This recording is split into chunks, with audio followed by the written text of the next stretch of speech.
Back to my channel. So நம்ம வந்து இன்னைக்கு ஆல்ரெடி கட் பண்ணி வச்சுருந்த சுடிதார் வந்து எப்படி கட் பண்ணணும் அப்படின்றத நான் போன வீடியோவில் சொல்லியிருப்பேன். ஸோ இந்த வீடியோவில் வந்து எப்படி ஸ்டிச் பண்ண போகிறோம் அப்படின்றத பார்க்க போகிறோம். ஸோ இதுவே வந்து நம்ம லைனிங்கும் அதே மாதிரி வச்சு கட் பண்ணி முடிச்சிட்டேன். ஸோ நம்ம இந்த வீடியோவில் எப்படி நம்ம வந்து இந்த சுடிதாரை கட் பண்ணுறோம் ஸ்டிச் பண்ணுறோம் அப்படின்றத பார்க்கலாம். ஸோ வாங்க வீடியோக்குள்ளே போகலாம். ஸோ பார்த்தீங்கன்னா இது வந்து நம்மளோட சுடிதார் டாப்போட இது. ஸோ இது வந்து ஸ்லீவ். ஸோ ஸ்லீவை ஃபஸ்ட்டு நம்ம ஓரமாக எடுத்து வச்சிடலாம். ஸ்லீவ் பார்த்தீங்கன்னா பிளெயினாக தான் வருது. ஸோ நம்ம வந்து இதில் வந்து எந்த ஒரு டிசைனும் இல்லை. ஸோ இது வந்து பிளெயினாக தான் இருக்குது. இது ஒரு பேக் நெக்கில் எப்படி மார்க் பண்ணி எப்படி ஸ்டிச் பண்ணுன்றதை உங்களுக்கு காமிக்கிறேன். ஸோ இப்போ பார்த்தீங்கன்னா நம்ம வந்து என்ன பண்ணணும்னா ஃபஸ்ட்டு கரெக்ட் சைடை இப்படி ஓப்பன் பண்ணி வச்சுக்கோங்க. இந்த மாதிரி ஓப்பன் பண்ணிக்கோங்க. அதே மாதிரி லைனிங் சைடையும் ஓப்பன் பண்ணிக்கோங்க. இப்போது இந்த மிடில் சைட் கரெக்டாக ப்ளேஸ் ஆகிருக்கணும். ஓகேவா? ஸோ இப்போது லைனிங்கில் என்ன பண்ணிட்டேன்னா இந்த மாதிரி 2.5 இன்ச் மார்க் பண்ணிவிட்டு 6.5 இன்ச் நெக்குக்காக நான் மார்க் பண்ணிவிட்டு நான் என்ன பண்ணுவேன்னா ஸோ அதே கர்வ் நம்ம ஒன் சைட் கர்வ் கொடுத்துருந்தோம் இல்லையா ஃப்ரண்ட்டில். ஸோ அந்த கர்வ் வந்து இந்த இடத்துல கொடுத்துட்றேன். இப்படி நம்ம கர்வ் கொடுத்துட்டு நல்லா திக்காக அந்த லைனை வந்து ஃபாலோ பண்ணிவிட்டு இந்த கிளாத்தை அப்படியே திருப்பி இப்படி போட்டுக்கோங்க. ஸோ இது வந்து நம்ம சாக்கில் பண்ணாதான் அந்த அச்சு வந்து அப்படியே விழுகும். ஸோ நம்மளும் ஈஸியாக வந்து பண்ணிக்கலாம். இந்த மாதிரி தட்டிட்டு ஓப்பன் பண்ணிங்கன்னா அந்த அச்சு வந்து உங்களுக்கு தெரியும். ஸோ லைட்டாக தெரியுது பார்த்தீங்களா? ஸோ இந்த அச்சை திருப்பி நம்ம இந்த சைட் மார்க் பண்ணிக்கலாம். எப்போவுமே நெக்கில் வந்து ரொம்ப ப்ராடாக கர்வ் வந்து மார்க் பண்ணாதீங்க. பண்ணும்போது உங்களுக்கு பின்னாடி வந்து நாட் வைக்கிற மாதிரி ஆகிடும். ஸோ இந்த மாதிரி வச்சிங்கன்னா உங்களுக்கு நாட் வைக்கணும்னு அவசியம் இருக்காது. நம்ம இன்னும் இப்படி ப்ராடாக கொண்டு போனால் நாட் வைக்கிற மாதிரி இருக்கும். ஏன்னா வந்து உங்களுக்கு லூஸ் ஆகிடும் இந்த இடத்துல. ஸோ இப்போ நம்ம இதை வந்து ஸ்டிச் பண்ணிக்கலாம். ஸோ ஃப்ரண்ட் சைட் லைனிங்கோட ஃப்ரண்ட் சைடு. ஸோ அந்த மாதிரி வச்சுக்கோங்க. ஃப்ரண்ட்டும் இந்த நடுவில் நம்மளுக்கு வந்து பிளேஸ் ஆகிருக்கணும். நம்ம ஸ்டிச்சிங் வந்து தையலில் நம்ம போட்டுக்கலாம்.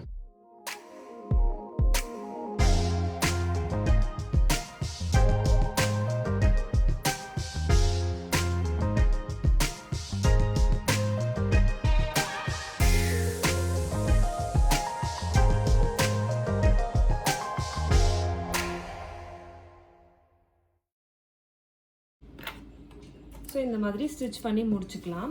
உங்களுக்கு ஒருவேளை இந்த கர்வ் வந்து ஷேப் மாறிடும் அப்படின்னு நீங்கள் நினச்சிங்க அப்படின்னா இங்கே இருக்கு இல்லையா? ஸோ அந்த மிடில் இருக்கு இல்லையா? ஸோ இந்த லைனில் வந்து நல்லா ஸ்ட்ரெயிட்டாக ஒரு தையல் போட்டுக்கோங்க.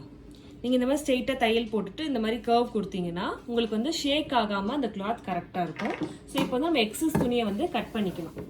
கரெக்டாக வச்சு கட் பண்ணிக்கோங்க. அப்போ வந்து உங்களுக்கு வந்து ஈஸியாக இருக்கும். எக்ஸஸ் துணியை நம்ம கட் பண்ண போகிறோம். இந்த மாதிரி அந்த கர்வ் உங்களுக்கு அந்த தையல் இருக்கு இல்லையா? ஸோ அந்த தையலுக்கு ஒரு 1/4 இன்ச் விட்ட மாதிரி அந்த கர்வில் நான் வந்து கட் பண்ணிக்கிறேன். கீழே துணி இல்லாமல் பார்த்துக்கோங்க. ஸோ கீழே துணியோட சேர்த்து கட் பண்ணிட்டீங்கன்னா ஒன்றுமே பண்ண முடியாது. ஸோ ஒரு 1/4 இன்ச்சுக்கு நான் வந்து கட் பண்ணிக்கிறேன்.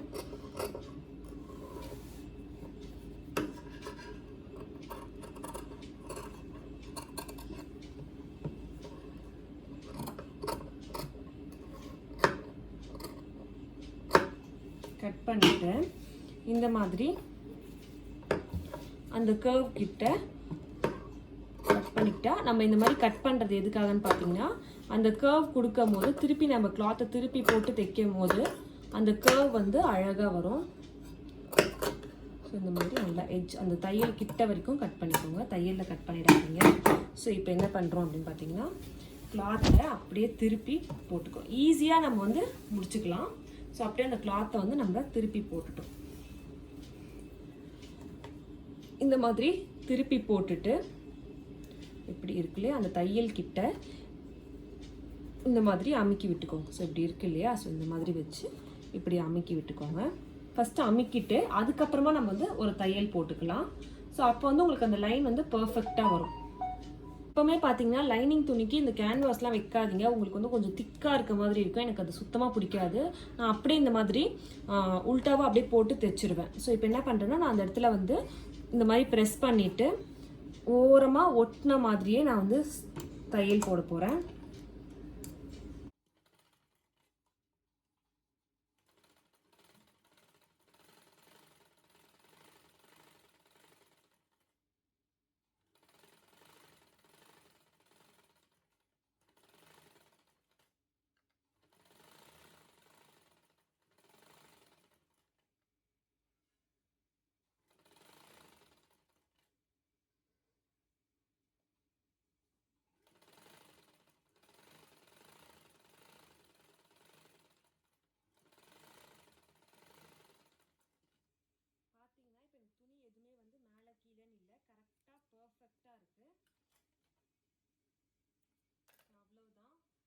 வேணும்னா இன்னும் 1/4 இன்ச்லேயே தையல் போட்டுக்கோங்க.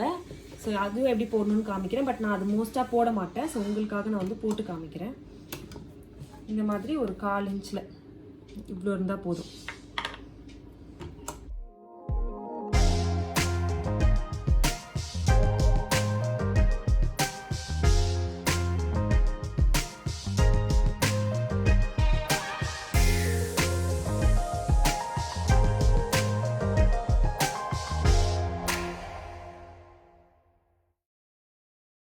ஸோ இதே மாதிரி நான் வந்து ஃப்ரண்ட் நெக்கையும் முடிச்சுட்டு உங்களுக்கு காமிக்கிறேன். ஸோ நம்ம ஸ்லீவ் ஸ்டிச் பண்ண போகிறோம். ஸ்லீவ் எப்படின்னு பார்த்தீங்கன்னா ஸ்லீவோட கரெக்ட் சைடு இது. ஸோ அதே மாதிரி லைனிங்கையும் நம்ம வந்து ப்ளேஸ் பண்ணிக்கலாம். ப்ளேஸ் பண்ணிவிட்டு நான் சொன்ன மாதிரி கரை இருந்துச்சுன்னா 1/2 இன்ச்லேயே நம்ம வந்து ஸ்டிச் பண்ணிக்கலாம் அப்படின்னு சொல்லியிருந்தேன் இல்லையா? ஸோ அந்த மாதிரி தான் இப்போ நான் ஸ்டிச் பண்ணிக்க போகிறேன். ஸோ இந்த 2 ஸ்லீவ்க்கும் கரெக்டாக அந்த இதில் வச்சுக்கிறேன். வச்சுட்டு இந்த மாதிரி ஸ்ட்ரெயிட்டாக, ஸோ இது வந்து லைனிங், இது வந்து டாப் உடையது. ஸோ ரெண்டுமே வந்து பிளெயினாக இருக்கிறதுனால இந்த வீடியோவில் தெரியுதான்னு எனக்கு தெரியல. ஸோ ஃப்ரண்ட் சைடு இங்கே பார்த்தீங்கன்னா ஃப்ரண்ட் சைடு வச்சுருக்கேன். 2 சைடு வெளியவும் நம்மளுக்கு வந்து சாதாரணமாக இருக்கும். ஸோ இப்போ வந்து நம்ம ஸ்டிச் பண்ணிக்கலாம். 1/2 இன்ச் ஸ்ட்ரெயிட்டாக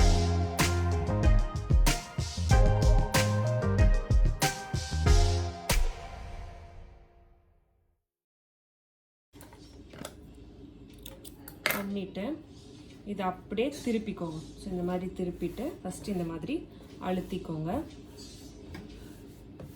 ஸோ அதை அப்படியே உள்ள திருப்பிட்டா தையல் வந்தாச்சு. இந்த இடத்துல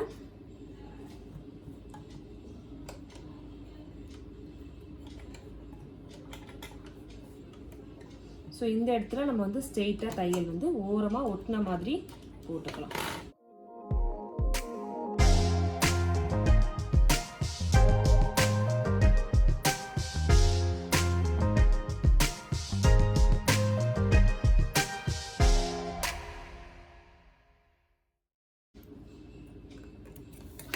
ஸோ ஸ்லீவ் ரெடி ஆயிடுச்சு. ஸோ இதே மாதிரி இன்னொரு ஸ்லீவையும் நான் கம்ப்ளீட் பண்ணிவிட்டு காமிக்கிறேன். பண்ணி முடிச்சாச்சு. ஸோ இப்போ வந்து ஃப்ரண்ட்டையும் பேக்கையும் நம்ம வந்து அட்டாச் பண்ண போகிறோம்.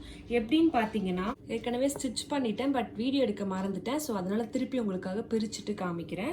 ஸோ இது வந்து பேக் நெக்கோடைய கரெக்ட் சைடு, அதே மாதிரி ஃப்ரண்ட் நெக்கோடைய கரெக்ட் சைடையும் இந்த மாதிரி பிளேஸ் பண்ணிக்கோங்க. ஸோ இது வந்து பேக் நெக்கோட கரெக்ட் சைடு, இது வந்து ஃப்ரண்ட் நெக்கோடைய கரெக்ட் சைடு இந்த சைடு. ஸோ இது அப்படியே இந்த மாதிரி வச்சுக்கோங்க. கரெக்ட் சைடும் பிளேஸ் ஆன மாதிரி இருக்கணும். ஸோ இப்போ இந்த இடத்துல வச்சு நம்ம ஒரு 1/4 இன்ச் இல்லைனா வந்து 1/2 இன்ச், மேக்ஸிமம் வந்து 1/4 இன்ச்சே போதும். நீங்கள் வந்து ஸ்டிச் பண்ணிக்கலாம். ஸோ இந்த மாதிரி வச்சு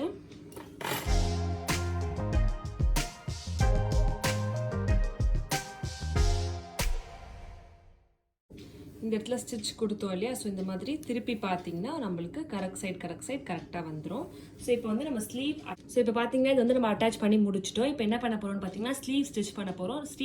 ஸ்லீவ் ஸ்டிச் பண்ணுறதுக்கு என்ன பண்ணணும்னு பார்த்தீங்கன்னா நம்மளுடைய ஃப்ரண்ட் அண்ட் பேக் லைனிங் வந்து கீழே இருக்குது. ஸோ அதே மாதிரி ஸ்லீவோட லைனிங் வந்து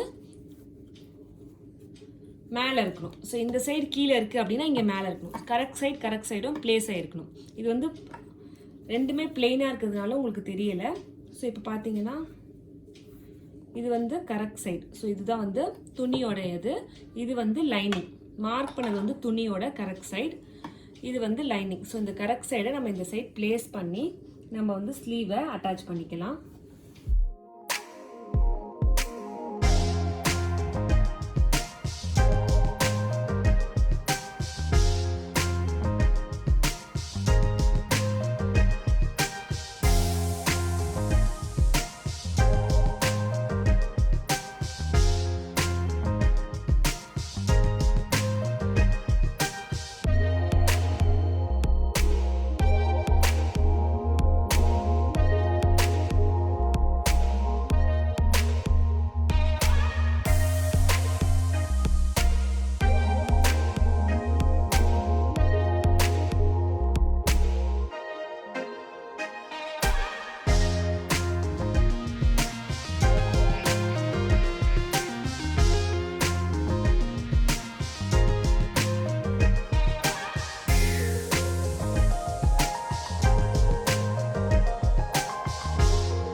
பார்த்தீங்கன்னா நம்ம வந்து ஸ்லீவ் அட்டாச் பண்ணி முடிச்சிட்டோம். ஸோ அடுத்து பார்த்தீங்கன்னா வந்து சைட் ஃபுல்லாகவே ஸ்லீவ், ஆர்ம் ஹோல்ட், சைட் ஃபுல்லாக ஹிப் எல்லாமே வந்து மார்க் பண்ணியாச்சு. அதை ஃபுல்லாக ஸ்டிச் பண்ண.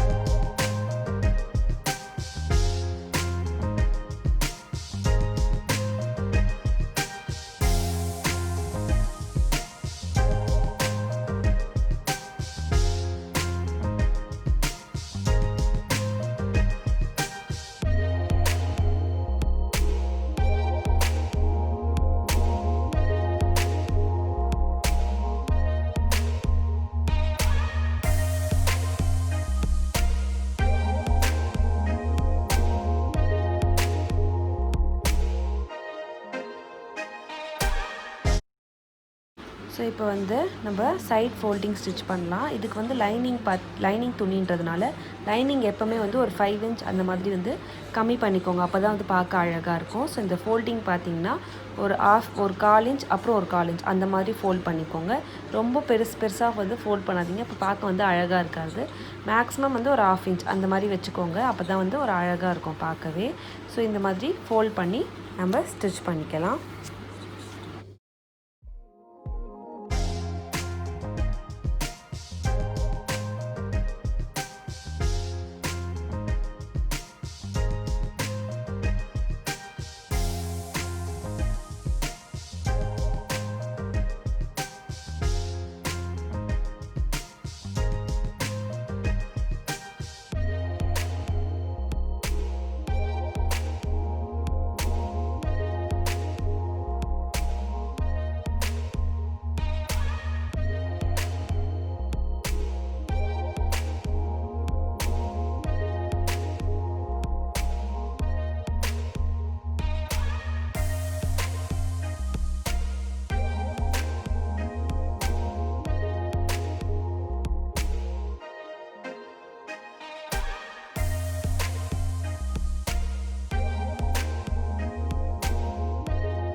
ஸோ இப்போ பார்த்தீங்கன்னா நம்ம வந்து ஃபுல்லாக கம்ப்ளீட் பண்ணி முடிச்சிட்டோம். ஸோ அந்த ஃபோல்டிங்லாம் பார்த்தீங்கன்னா கரெக்டாக ஸ்ட்ரெயிட்டாக இருக்குது பார்த்தீங்களா, எந்த ஒரு கர்வ் பெண்டிங்கோ இல்லாமல் ஸ்ட்ரெயிட்டாக நீங்கள் வந்து பண்ணிக்கோங்க.